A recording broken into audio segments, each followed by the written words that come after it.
is the Danger Close podcast, Beyond the Books with me, Jack Carr. Welcome to the Danger Close podcast, an Ironclad original presented by Sig Sauer. My guest today is Ray Porter.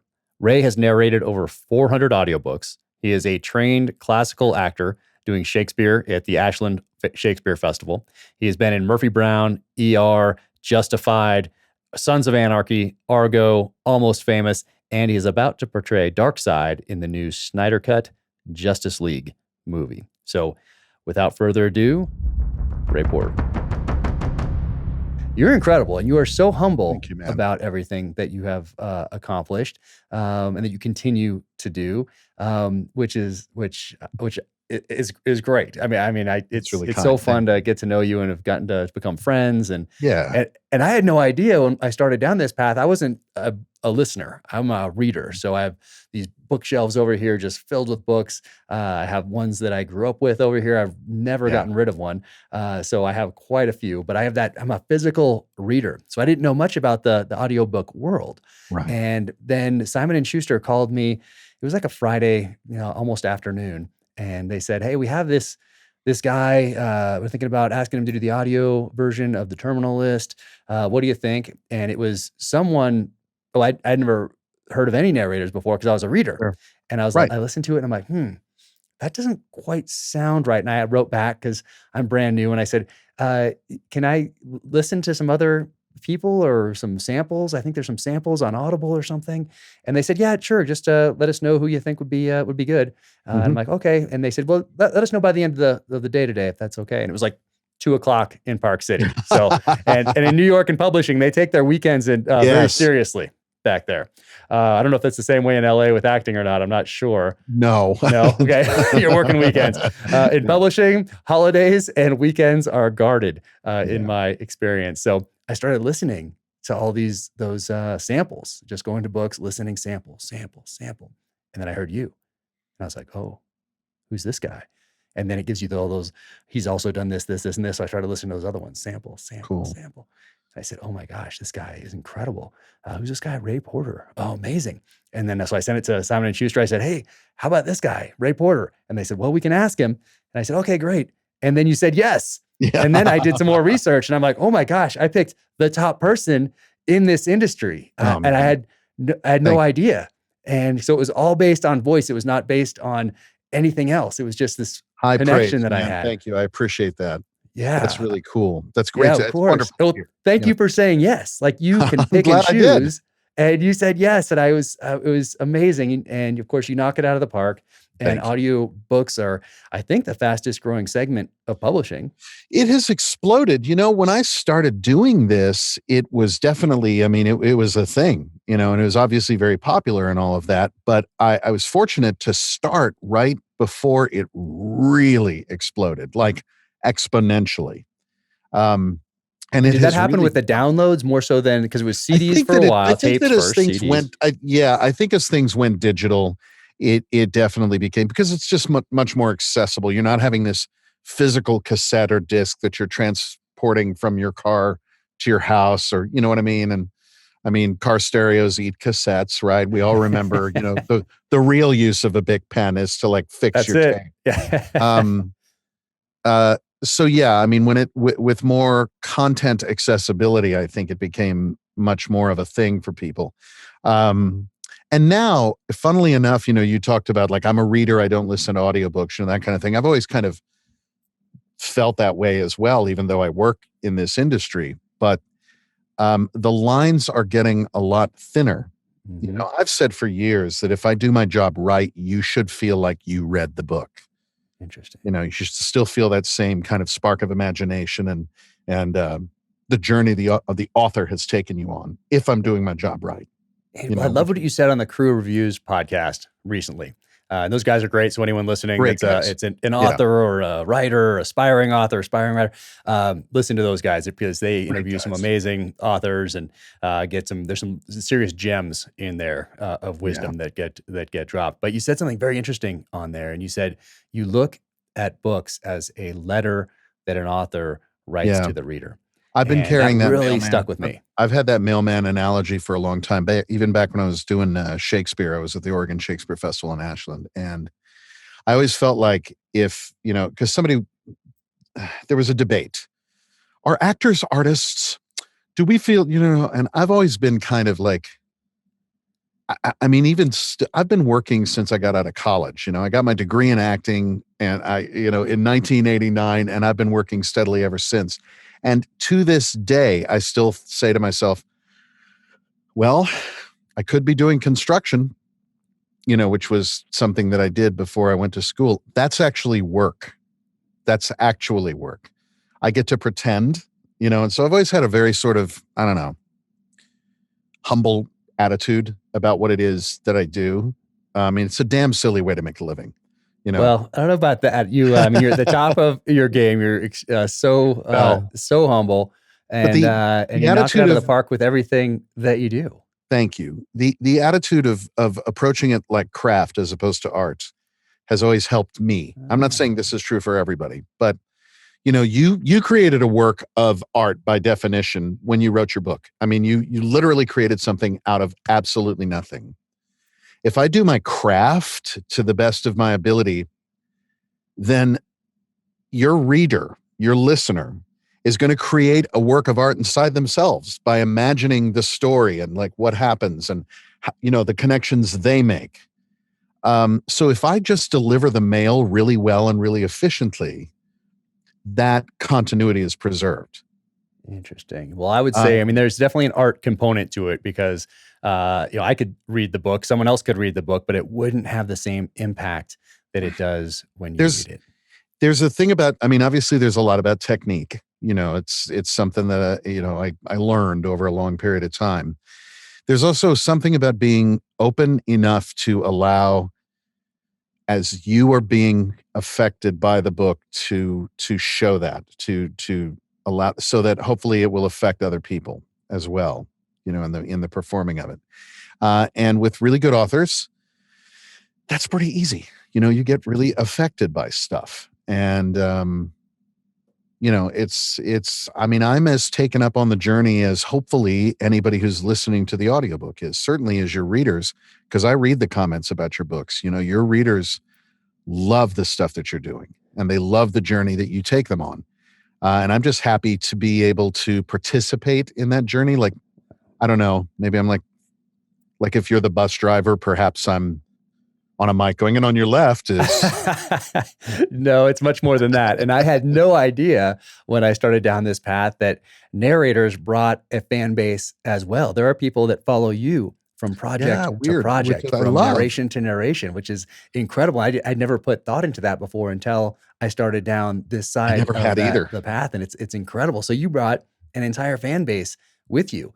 And inadvertently, I benefited from that. And I sincerely thank you for that. Of course. No, you're welcome. It's great. It's in a weird way, it's like, having friends over that don't know each other, Hey, everybody, this is Jack. Jack, this is everybody, Amazing. And then you guys get to know each other. Oh, it's so great. A connector. Yes. And so you started, so your journey started early. You've always had the acting bug. You came from a family. I sure did. That passed maybe some of that along as well, right? Yeah, third generation in the business, basically. My mother was an actor, singer, dancer. Like Broadway in the 50s and, the 60s. She worked with Bob Fosse, early on in her career, a lot of other people. My grandfather was publicity advance man for the Ringling Brothers Circus for many, many years, from like the 30s until the 60s or 70s. And also other circus shows. He basically ran away with the circus, and he was involved in productions, theatrical productions around the country as well. So it definitely was the family business. I wasn't going to do that. My dream was to be a photojournalist, like a war correspondent photojournalist. That's what I wanted to do. I wanted to be in Kosovo with a Nikon and, Right. I get it. And then, I don't know. I saw a production of a George Bernard Shaw play, and it really inspired me. It was like, I could do this. I really would like to do this. And then I learned later that, if you play your cards right, you could play a photojournalist in a war-torn place and go to a nice warm trailer at the end of the day and nobody's actually shooting at you. It's much safer. Yeah. Much safer. Much better way to go. Oh, yeah. And do you remember the first time that someone said to you, "Hey, you've got a voice for this," or "Hey, you've got talent on stage"? Was it in high school, or was it and somebody beyond your parents, someone from the outside, like a mentor type person, a teacher, or just someone in passing that made an impression that said, "Hey, you've got something here"? It's very interesting. I'm always so damn surprised when people say they like my work, or they, or like I've got something, and I don't know whether that's having a really, really healthy imposter syndrome or what, but I know what it feels like, and I can remember the first sensation I had of making a room full of people laugh. It was in a school play. And the idea that I did this thing and all of these people had this reaction, it's really powerful. Interesting.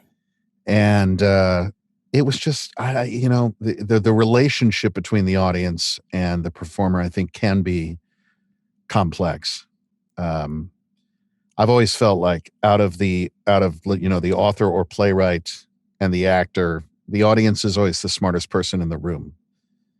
And if you conduct yourself like that, at least as a performer, I think it allows the audience in. It lets them sort of inform, because really, I mean, that's what books are. Somebody wrote, and I don't know who it is. I wish I did. I wish I could quote them directly, but I remember reading this thing where somebody said, books are just weird. Like, here, take this thinly sliced tree and hallucinate wildly for a few hours. That's it.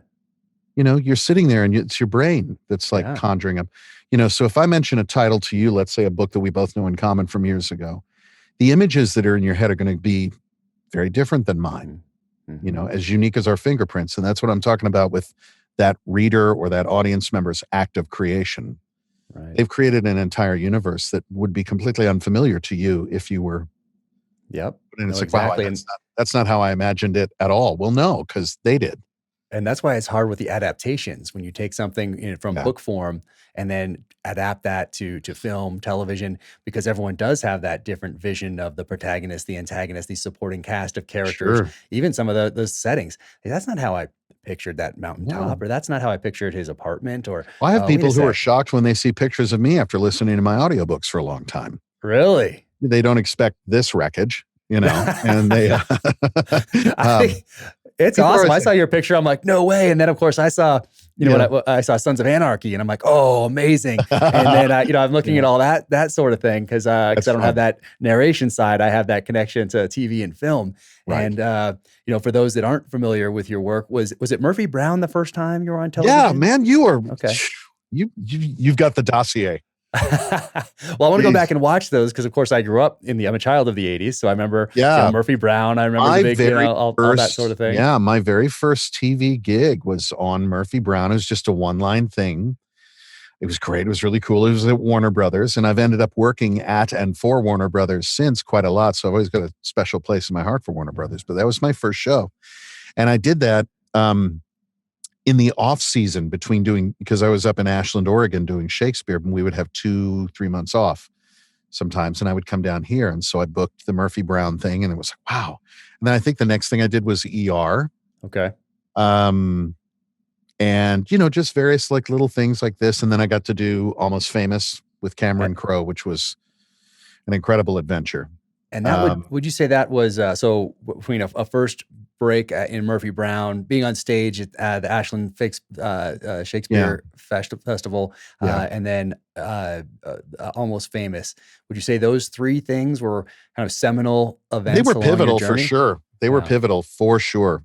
When I got the job offer in Ashland, there's this funny thing, especially when you're starting out, I think in LA, maybe it's true for New York too. I don't know. I've never worked in New York, but as a young actor, you think, God, if I leave town even for a day, I might miss the thing, Mm-hmm. Right. I remember going to Vegas once and seeing these people obsessively sitting by these slot machines and not wanting to get up to leave because what if they miss their thing? And that always seemed a little gross to me.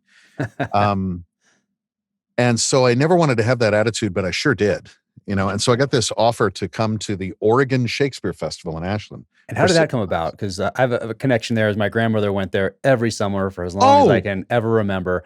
And I never went with her. And I really wish that I had done that, because we'd have that memory together now. It's She's passed on, but beautiful she loved it. And it was such a big part of her life. And it was a big part of a lot of people's lives. Yeah.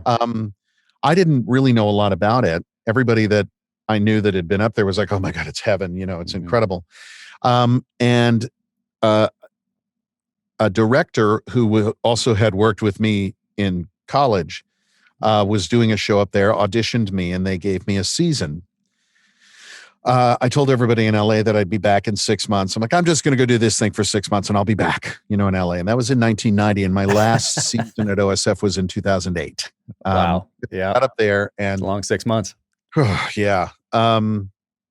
LA is funny. LA doesn't really suit me. I like green. I like trees. I like, and so I get up into this beautiful town in Southern Oregon with greenery and trees and sunsets and actual weather, Right. And I'm at this amazing theater with these actors and directors that are, just astonishing. And you have the element of, I had a woman come up to me and say, when I was a little girl, my parents brought me here and now I'm bringing my grandkids. Wow. That's huge. Wow. So I was there until 2008, basically. That's amazing. And then in the off season, I would come and work in LA, and do things like that. And then I got Almost Famous, which took me away from the festival for about a year, because it was at least, I think it was like 4 months of filming on that thing, which was right in the middle of the season. Okay. In Ashland. And then I came back and went back to work at OSF. It's a lot easier for British actors. They're able to do theater and film and television, and it's all kind of in the same city. Okay. Here it's a little bit more. Not too many options out there. You gotta travel here. Do you think that time on stage, particularly in Oregon with the Shakespeare Festival, do you think that helped develop your voice out there, or did you already have it to allow you to do what you can do with it today, when it's not a visual medium through which you're telling this story? It's this audio medium. Well, it's funny. I one of my jobs in Kokomo, Indiana, when I was growing up, was I was a DJ at the local country music station there, WWKI. There we go. Yeah, man. And so I'm 16 trying to sound like this. Right. Which didn't really work. But I tried. That's fantastic. Going to OSF was interesting. The largest theater there is a 1,200 seat outdoor theater. Mm-hmm. And you're doing Shakespeare, which is a little unfamiliar to American ears, modern American ears. And I always felt honor bound that, the guy who is sitting in row Z paid the same money as the guy sitting in row A and deserves the same amount of show. So really important that he get it as well. And you realize just how much any performance relies on the voice. Yeah. And the various techniques. There's muscular techniques and things you spend a lot of time learning. Okay. Which is why I went to school. And it's about conveying that story, conveying the meaning of the text through your voice.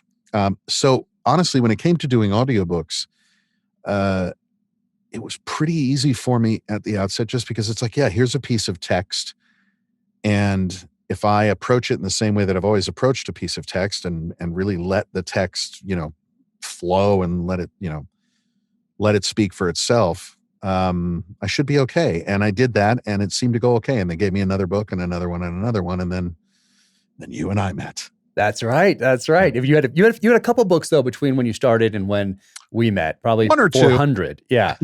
400 books. A lot of people don't listen or read 400 books in their life. And you've done 400 just for your profession.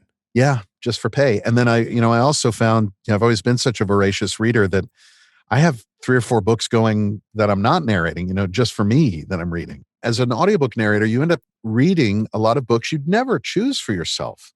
Yeah. And I've been exposed to some amazing authors, and some amazing stories. And some genres you wouldn't have read also. Genres maybe that I wouldn't have, although I must say, as far as like our genre, you and Yes. I, Yes, sir. in the world of your books. I've always loved that world. I've always loved that genre. I mean, before I did audiobooks, I used to, especially on the drive between LA and Ashland, which is 9 hours, 10 hours if the weather sucks, I would listen to audiobooks. Okay. And so I was listening to like Tom Clancy's stuff. I was listening to Richard Marcinko's books. Hey, there we go. Who read his? Did he read his? He did. No kidding. He did, which I always loved because it just removed the barrier. It's just going. Yeah, there's some that like some nonfiction. It's always interesting to have the author read it.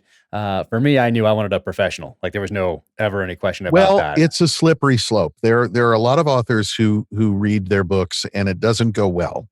Okay. There are others, who seem to be able to carry it off. But I think you already did. I want to find Marcinko though. I want to find his now. Now you've inspired me. Yeah, I'm gonna go back and look because he narrated a bunch of his books and they were great fun to listen to. Oh, that's fantastic. And I was always fascinated with that stuff anyway. I mean, I've got a lot of military in my family, and I also, came up with a great deal of respect for people who do that. And I think, I've shared with you my dear friend who's no longer with us, who was the poet laureate of the Vietnam veterans, Steve Mason. Right. And it's, just the humanity of what it is to be a warrior. That's very different from being a soldier. A warrior is something else entirely. And even for those of us who haven't had the privilege of serving, there is a warrior mentality, if you can understand that I think serves people well, and so I have a great deal of respect for it. Well, it is very, very well put. And I might steal that for a future novel. Go for it. Speaking of stealing things for novels, yes. As you're reading these and you come across something, because you get them early a lot of the times, and they're not a finished product, which in my case, in this last one, meant there was word repetition, grammar, spelling, punctuation. There's one or two nails showing typically with most books that I get. Yeah, because it's you'll find it. Yeah, yeah. Like you'll see that, and sometimes you correct it on the fly. Mm-hmm. If it's sometimes it's pretty obvious for the sense of the line. Like it just makes sense to do that. And I've never had an author go, no, do it that way. When they hear it, it's like, you're working, you're going, and it's like, okay, let me just cover that up and keep going. Amazing. Yeah. And I wanted to tell you that if you come across something, obviously you have my 100% permission to fix anything, but also I think it would be so fun to add something in there. And so I want to put this, talk to Simon and Schuster and say, hey, let's put this in there to make sure that Ray can't get in trouble, but to add something that's only in the audiobook for people to find that you put in naturally as you're reading, that you're like, that would be amazing. That's really cool. Yeah. And for people and for fans, they would want to like listen to you and try to, figure out what it is. And it could be connected to, you personally, us, our friendship, whatever, but I'd love something in there that you incorporate. I will tell you this. There's an author that I work with named Jonathan Mayberry, who, if you don't know him, I want you guys to meet. He's another friend, great guy. And early on, I think I made a joke. He wrote a character. I think it was the character's name was like nearly impronounceable. Some Eastern European thing where it was like 17 consonants and then maybe a vowel later, kind of thing. Mm-hmm. And I said it, and he made some comment like, "Oh my God, I can't believe you pronounced that." And I was like, "Well, it's my job. I got to do that." Although, nice try, dude. Nice try to make me trip up. From that point, he throws something into his book to make me slip up. Oh yeah. Like I can see that. I've thought about it. Throw little things in, He tried one with a character who spoke Lakota, and oddly enough, I actually know a little Lakota. So I wrote back and just basically gave him the verbal image of a middle finger, just like, nice try, dude. I love it. No, I've thought about that, putting something in there for fun too. There's something that just you'll get as you're going along. I'd love to, because you don't read the whole thing in depth beforehand. I like to let the book affect me right now. I think that's the way to do it. Other narrators, they have a different approach, and it's, whatever works for any individual. For me, I found, because I tried the other way. Yeah. and it came off, my read came off really dry. And so I wasn't delivering the mail well, Yep, I can see that. I can you see how know? that And would so happen. I was like, no, let me let it affect me while I'm reading it. So it's immediate for the listener. And that's what works good for me. Yep. That's not to say that anybody else should do that. Right. No, I love that way of going about it. It's kind of like a first take, and I don't know if it's the Mhm. same in film or not. But even when I do little videos to share with my readership or the Mhm. following about, hey, books I'm reading or some gear, a couple times I've messed up and I've gone back, and it's just not the same. So now No. it's just one take. It's just one take, and if I mess up, I apologize during it and keep going, or I put a little note in the copy. But one take is always, or It's not immediate. always, for the most part, so much better than going back and trying it again and trying to recapture the magic. It just That's the it's not worst quite the thing, is same. when you've got lightning in a bottle and you got to go back and you got to try to redo that. That's hard. That's, Hmm. yeah. On any of these sets you've been on, have you been on in a scene where that happens and you're just like, oh my gosh, I can't believe that the, I don't know, the boom mic was in the way, or the something fell over right at Well, the that end, happens or all the time in films and stuff, but you know, that's part of the trick, is to maintain that lightning in a bottle, you know? So yeah. whether you do one take or you do several, it's still got something. And also, I at least will slightly vary. You know, let's say I do multiple takes of something. Mhm. I'll slightly, in tiny ways, vary the things that I do. Not only keep it more immediate for myself and the other actor, but also, you know, the editor and the director and stuff like that. They may have several takes, and it's like, this gives them something to choose from. Got it. So you're not Yeah. just the same every time. Right. And then That's they get back to editing and they're like, oh man, if only he'd done this there, but we're yeah. now It's like, 3 months removed from I've that got scene. 7 And takes of this, and it all exactly. sucks. You It's know, all as opposed exactly to, the same. No ooh, I like options. what he did on that one. You know, Yep. Oh, I see. I try to like keep that. that fluid. Yeah. I like that. Do some directors not do like retake, or some just say, hey, we're doing this once and that's it? I Go. don't know any director who's ever done that. Okay. I mean, they, you know, they'll sometimes, I mean, they know when they've got it. Yeah. You know, I mean, I will Okay. say, like, you know, someone like Zack Snyder, he just knows, Yeah. but he's also so great in communicating what he wants, Oh, you interesting. know, and he's so willing to allow for those sort of random elements to come in and something new. And he'll be like, great, I like it. And you're like, don't you want, nope, let's do the other. Okay. Oh, nice. He knows it, Interesting. you know. Okay. So a lot of directors do, they know, and if they get it in one take, but typically, you know, you want to hedge your bets. You want to And you have a have to do couple of different different camera takes. angles sometimes and things like Well, no, that you too. definitely do different camera angles. So when you shoot, Yeah. you'll see, you'll be I'll on the see pretty set with soon. Mr. Pratt. You'll see. Typically, they'll shoot a master, which is the whole scene. Every actor Okay. can be seen, and then they do cutaways. So you know, you'll see the interaction between these two people, and then they'll go in and do the scene again, this time over this person's shoulder, so they see your face, and then they'll go over Mhm. your shoulder so you can see mine. You know, or they'll do different angles and that sort of thing. They get what they call coverage. So Okay. so I that guess they're I'll able find to out cut in soon. between. You sure as hell will. Yeah, I'm supposed to be heading out to LA here in a couple weeks It's exciting. to be there on set, see how it goes, and then have a Very cameo cool. later on. Oh, So I'll get nice. to I get to fight Chris Pratt. I won't give away exactly where it is, but as one of a few different people in Nice, a later dude. episode. So that'll be kind of interesting to I do. think that really the element missing from the film of Terminal List Hmm. is kind of an affable guy who kind of reminds you of Robert Plant just a little bit. I love it. I love Got it. a I'm gonna have to deep write that voice. into a future You're gonna have novel. to write that in so that, Yes, yes, I'm in there. that'll be the Um, description. Oh, that's perfect. no, exactly. I mean, you Might know, write that later today. Actually, that's um, fantastic. but you know, I mean, like with Justice League, thank God for CGI. Yeah. So let's talk about that. So Ah, traditional stage, classical stage acting, Shakespearean, mhm, above all else, and TV and mhm. film, and then now you're in this CGI world of superheroes. Yeah, And you're portraying Darkseid, who has yeah. a crazy cult following. Is that a good way to describe it? I would say, yeah, it's a very interesting cult following, that's for sure. Pretty amazing, really wonderful people.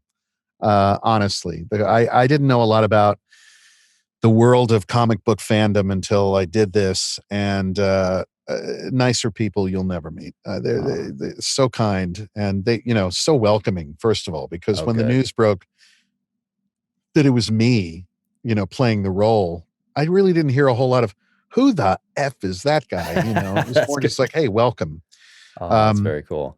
And honestly, the world of the comic book villain is about as Shakespearean as it gets. Interesting. All the concatenations and personalities and it's vast. And these people are very schooled. Okay, they know what they're, They've given me an education for sure. And how did that come about? So you didn't, did you know who Darkseid was before you started this I wasn't project? terribly familiar with the character. No, I mean, I knew the general sort of the Justice League. I knew the general, the superheroes in it, but I was never real. I always respected comic books and I respected people who loved them, but it was never really my thing. Right. Very similar to me. And then I got into this film and, Zack decided he wanted me to play this role. And for me, it was just about playing the immediacy of the scene right now, as if it's the first time happening. I can't think in terms of the epic years of backstory with each of these characters. I just got to play what's happening right now.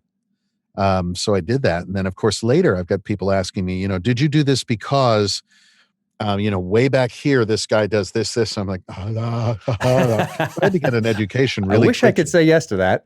And that's basically, I've always just been honest. It's like, look, I didn't know when I was doing it, but I'm learning, That's amazing.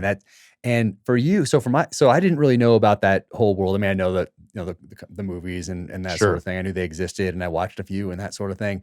But and then I started seeing this thing because of our friendship, this release the Snyder Cut thing. And I'm like, what is that? And it seemed like everybody knew except me what this thing was. And I'm like, what is it? And I kept meaning to Google it and research it for like a year. It has been crazy. And finally I look into it a little bit, but still it's a little confusing. It's like, wait, they filmed a movie, but then they cut out a whole story and character that seems, and now there's a whole movie based around what they. Well, what happened was, Zack and his wife, Deborah, the producer of the movie, they were shooting the film and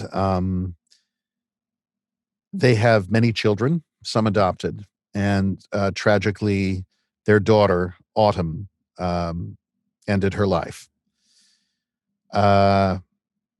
Zack and Deborah left the production a little later, and Warner Brothers brought in a completely different director to finish the film, ideally. This is going to be Zack's film. I'm just here finishing it. Well, he made some pretty sweeping cuts, and he did a lot of reshoots and a lot of rewrites and things like that, and people weren't happy about it. People felt like it wasn't quite right. And then rumors started to circulate that there was a Zack Snyder cut of the film. And that's where the release the Snyder Cut movement started, was these very committed fans who wanted to see the film that Zack had wanted to make. And they were very vocal, very passionate about it. In the midst of it all, they managed to link up with the American Foundation for Suicide Prevention, and they have raised $500,000 so far for that organization.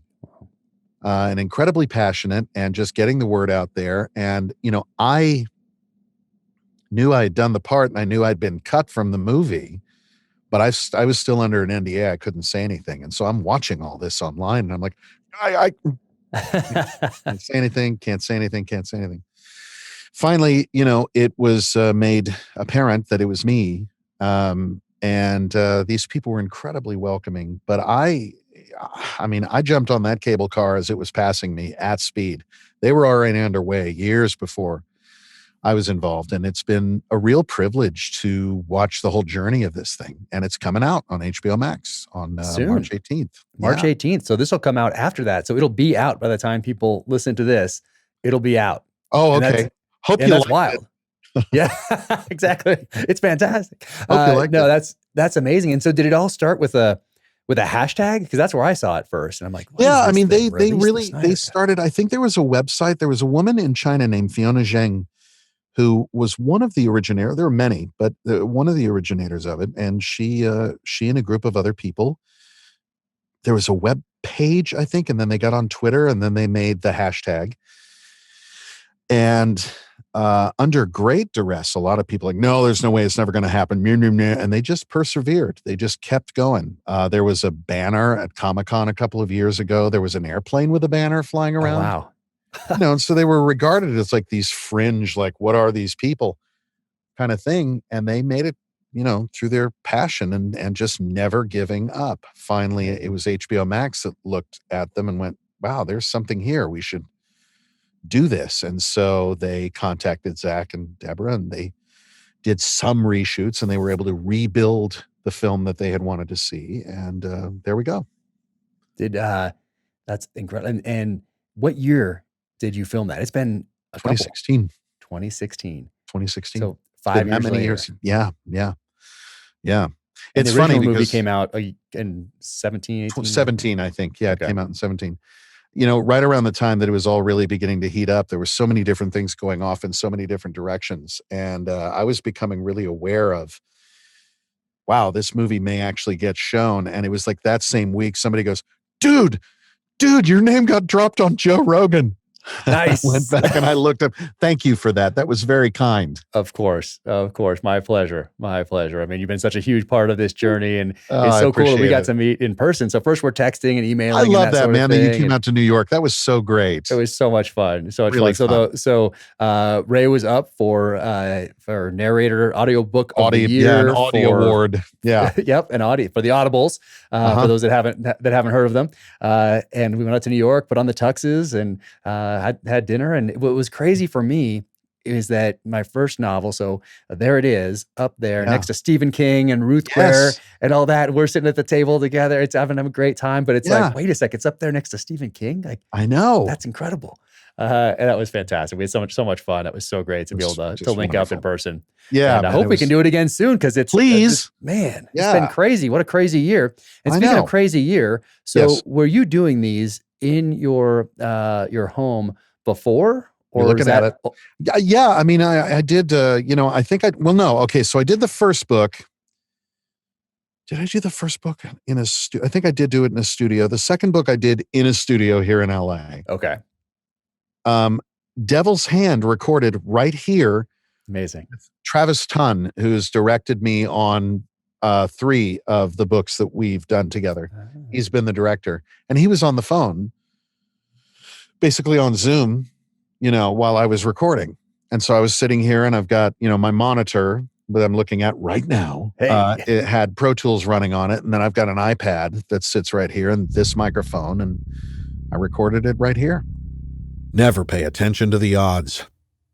Reese turned and worked his way back into the kitchen and to a closed door off the pantry. Slow is smooth, smooth is fast. The smoke is getting thicker, Reese. You can't stay in here forever. You'll stay in here as long as it takes. The door opened into a bedroom. Clear. Where are you, motherfucker?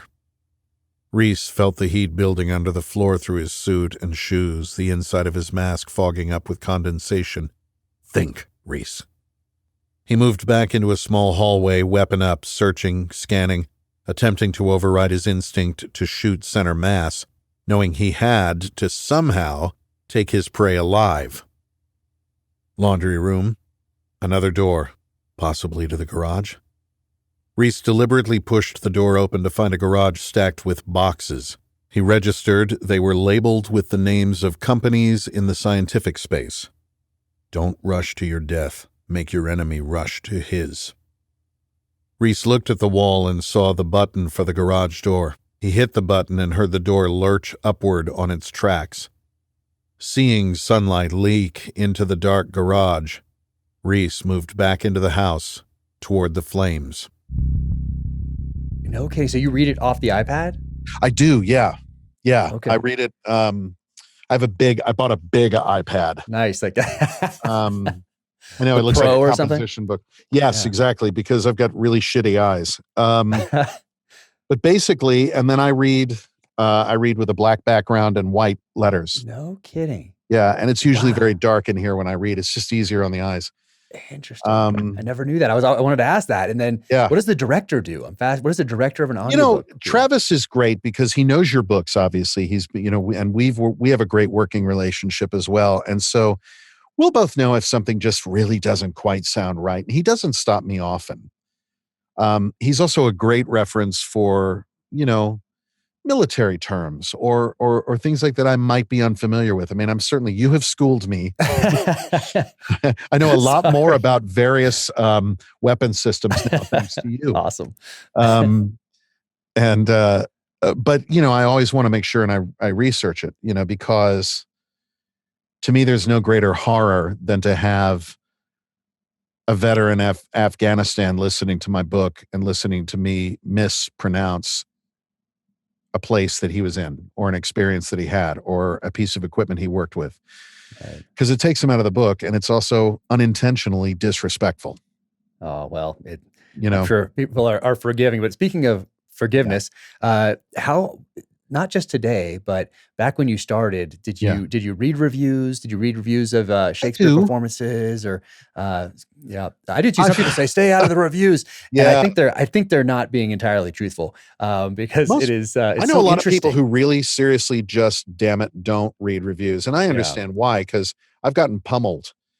Everyone's going to get pummeled, especially in today's day and age where there's no barriers. There's no, you don't have to sit down and write a letter to the editor, mail it off, have them open it, read it, and say, oh, this person's a crazy person, and toss it in the trash and choose another one. Now there's no barriers. Anybody can say anything. So anybody can, like on Audible, let's say, anybody can write a review of the book, so where it used to be a thing where a reviewer would read the book, and then review it.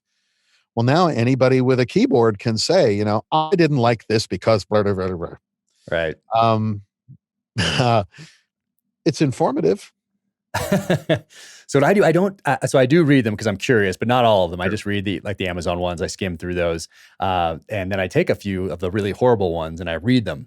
And I read them on video, and I make it a fun thing. What kind of masochist? Oh, you do? You read them on? Okay. I make it a fun. I don't say their name, but I read it. Okay. I give a little I kind of make it fun, basically. Exactly, something like that. Okay. And because I think a lot of the times when I read the bad ones, or anyone reads the bad ones, what the person says they don't like is exactly what will make another person really like the book. So if someone says, you know what, there was just too much description of gear, or it was too violent, someone else is like, that's my book. I've been looking for this one. So I think they help, or I look at it that way anyway. So I find them very interesting. Yeah. My feeling is, I would be suspicious if I was everybody's cup of tea. Right. Yeah.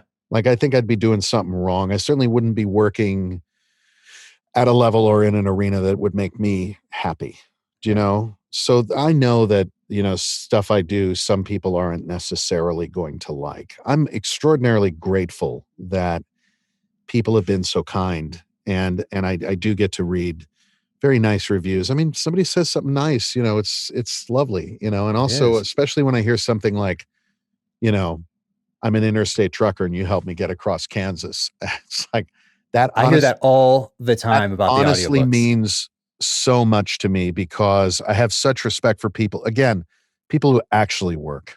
And I have so much respect for people in that kind of a job and in that kind of work, that if something I did helped alleviate some boredom or made the day go a little bit better, that's the greatest gift there is. Yeah, that's wonderful. Kept them up in that case through the night, something like that, when they have to be driving and alert. Yeah, exactly. That sort of a thing. Exactly. Yeah, I get those a lot. A lot of people who drive trucks for a living reach out and tell me they listened to the audiobook and they absolutely loved it. They can't wait for the next one. They're listening to it for a second or a third time in a lot of cases. And I do get those ones really stand out to me. And every time I try to get back to that person, if they've reached out on social media or direct message or something, and I try to say thank you. It means a great deal. I've gotten letters from people who said that they bought an audiobook at the same time as they bought the print book, and they read along while I narrated because they're learning English, which I think is just a genius idea. I'd never considered it. And that's how they learned English. That's an honor. That's huge. That's incredible. And obviously I've heard from a few veterans, and that gets me kind of weepy sometimes, just because I'm so, I have so much respect for people who have served, and to have somebody say, good job, to have somebody from that arena say good job means more to me than anything. So it's a big deal. Yeah. Incredible. Well, first, before I thank you, I want to ask you about the advice that your mom would give you when you were a kid, when she would say, use your time. Use your time. Wow. And that really stood out to me as well. And I think it's great advice. And I was doing something with our kids, but I like the way that she distilled it down. She said, and I've said it to my own son. My son is 13 now. I would get upset because like, I can't go to sleep. I just can't sleep. And she would say, okay, you can't sleep. Don't try. Use the time. Read your book, Mhm. I mean, we all know the secret to falling asleep is not trying to fall asleep. Exactly. But I loved the way she said it because it was constructive and it was, Mhm. and I always had a book and it was like, yeah, I can read my book, and Yep. eventually I'd be out like a light. I love that. And speaking of books from my childhood, just this last week, we lost Norton Juster at the age of 91. He wrote The Phantom Toll Booth, which is one of my most favorite books of all time. And if your children haven't read it, get it for them. They I should. will. It's I wonderful. will. I'm going to do that as soon as we're off this podcast. The Yeah. next thing that I do. Phantom Toll Booth. But, and it also, the great thing about it is it calmed me down. Obviously, I was able to get to sleep, but it also engendered a love of books and reading as a kid. And that to me is the greatest gift you can give a child, I believe is a you're love right. of books and reading. So use the believe you're right. time. Use the time. I absolutely Yeah. love that. And what is next for you? What projects are next for you? More narration? Is there some More things coming up in narration. film or Yeah, what? more narration. I mean, obviously the movie's coming out on the 18th and we'll see sort of what happens after that in that Yeah. area. Exciting. I can't books. wait. I got books in the pipe. The drag about having just finished Devil's Hand is that I know it's going to be a little while before the next one. Well, I'm going to try to get it to you a little earlier this time and in a little more final form. This one was down to the wire with COVID and the kids in the house and insanity. I'll text you and go, no, go.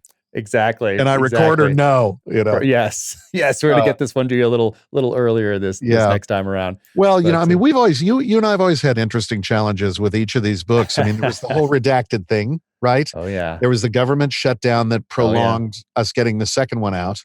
Yep. So honestly, it was kind of great to catch you unawares this time. Well, thank you so much. Yeah. And it's a great book. And thank you. Anybody who, if you're listening to this and you haven't picked up Devil's Hand yet, just do it. It's it's huge and incredible and so much fun. Oh, I appreciate that. Oh, Get the audiobook. How about that? And I think that people that listen to podcasts are just naturally more inclined to be audiobook listeners. That's my very unscientific, not even a poll, just impression over the last couple of years. Yes, it's it's an opinion that I'm basing my marketing on. So that's good. I think it definitely helps. But thank you so much. Thank you. And where can people find you at? By the way, they can find you on Twitter for sure. Twitter, Ray__ Porter, because all the Ray Porters were taken, I guess. So I just put a bunch of underscores into mine. On Instagram, the.ray.porter. I have a Ray Porter audiobook narrator page on Facebook where I'm terrible about keeping people informed because A, I suck at self-promotion, and B, I'm just busy. And so I'll be like, I got some really good books coming up, and, and then go away for a couple of months. But I do try to interact as much as I can with that. Are you most active on Twitter? Is that where you're most active, you would say? I've been very active on Twitter lately. Yeah. Obviously because Darkseid and, and all of that. But I'm all over the place. You can find me. So awesome. Well, yeah. Thank you so much. One, for doing this, and first off, for doing the books, for agreeing to do the audiobook out of the gate. I'm glad you picked me.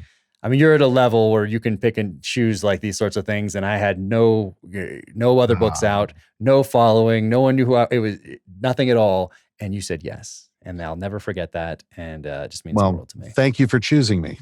This has been a fun journey, and I'm looking forward to a lot more. Oh, awesome! Well, I can't wait to get you book 5.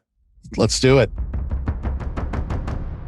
All right. So, in researching The Devil's Hand, it took a lot more work than I thought at the outset.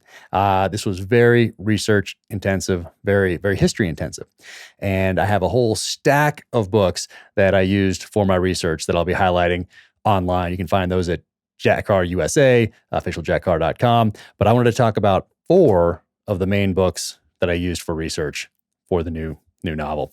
This one I've used pretty much for all of my novels thus far. And if you follow me on Instagram, where I talk about different terrorist events, particularly the ones throughout the 80s, this is one of my primary sources of information. And Beirut Rules by my friend Fred Burton, Samuel Katz. But Fred, an incredible guy. He has a podcast as well. Used to be with Stratfor, but he has written a few books, and this is the one I keep going back to. So if you're looking for a way to understand terrorism of the 1980s in particular, what was going on in Lebanon, in Beirut, with Hezbollah during that time period, you have to read Beirut Rules. It is, I go back to this time and time again to get into the mindset of the different terrorist organizations, groups, factions that were operating in the Middle East at that time. So Beirut Rules. And The Dragons and the Snakes. So by Dr. David Kilcullen, who is a dear friend of mine now, but I started reading his work well before we were friends. And this is his latest. He has another book called Accidental Guerrilla, Out of the Mountains. Quoted me in that one, which was very cool. Such an honor. Counterinsurgency. But this is his latest one, The Dragons and the Snakes. And this one really spurred part of The Devil's Hand, where I wanted to get into the minds of our enemies and what they've been learning by watching us on the field of battle for the last 20 years at war. So if you were Iran, Russia, China, North Korea, a terrorist organization, a super empowered individual, what would you have learned from 9/11 up to today? And what would you have learned by watching the events of the last year, the response to COVID-19, civil unrest in our cities, irreconcilable political differences through a very tumultuous election season? So this one really kicked me into high gear as far as all that went. So definitely pick this up, and all David's other work as well. Now, this one's pretty cool. You can tell I use this quite a bit. It has a lot of yellow stickies in here, as does this one. But this is by the same. These two are by the same author, Ronan Bergman, right here. Rise and kill first. So I used a quote from this actually in the beginning of The Devil's Hand. But this is really about Israel's targeted assassination program, which has really been a part of that country from its inception all the way through today. So these are about different events, how Israel responded to them with that program of targeted assassinations. And then the secret war with Iran. A lot of great background information in here, and just a fantastic work. And all those, among a lot of others, informed my latest novel, The Devil's Hand. Thank you for listening to the Danger Close podcast, an Ironclad original. Be sure and leave a rating and review wherever you watch or listen to your podcasts. And thank you to Ray Porter for coming on this week. You can catch his latest work in The Devil's Hand, which he narrates and is out April 13th. And you can catch him in the Snyder Cut of The Justice League, which will be out by the time this podcast drops. You can also find me at Jack Carr USA on the social channels and officialjackcarr.com. And be sure to subscribe and join me again next week for another episode of Danger Close. Stay strong and keep fighting.